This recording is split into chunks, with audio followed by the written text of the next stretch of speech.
Basta yung drum sa atin.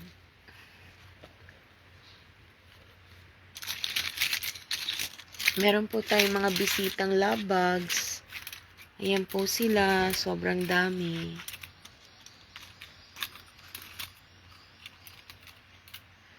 Nagliliparan sa...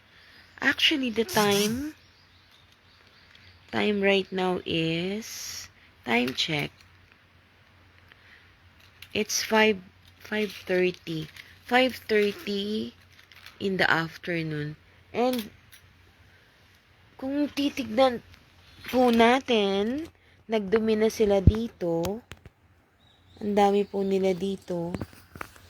Actually, kusa silang namamatay. Alam niyo po ba kung bakit love bugs ang tawag sa kanila? Kasi even in the air, nagme-mating po sila eh. Kadiri tignan, 'di ba? Pero alam niyo po ba, harmless 'yan. Ayan o, nagme-mating. Ay, wait. Ayan o, ganyan. Pero yung lifespan nila, sobrang ikli lang. Kaya if you will look outside, ang dami-daming ganyan.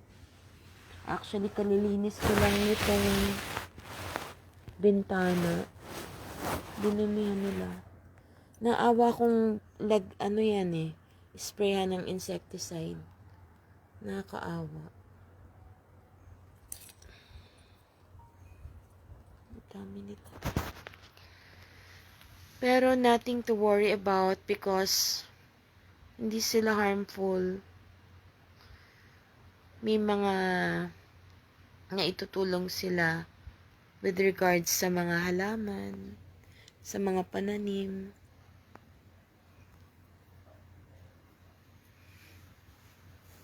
Ang ganyan o. Hindi sila panahin. Pag summertime dito sa Korea, hanggang 9 in the evening, maliwanag pa rin. Galing po ng Lord, no? Hanggang 9.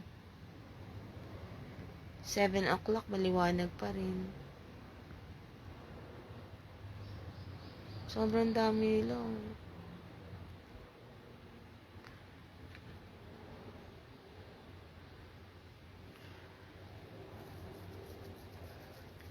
Natatakot nga ako kasi sobrang dami nila. Sabi ko, paano yan pag sumobra na yung dami, palagi silang nag-intercourse. Pero, ewan ko, sandali lang talaga yung lifespan nila. So, hindi rin pala nakakabahala. Ayan o, magkadikit. Ay, nasa baba. Pero maya-maya mamamatay na yan silang dalawa.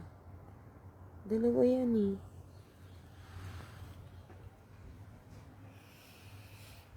I can't remember when you weren't there.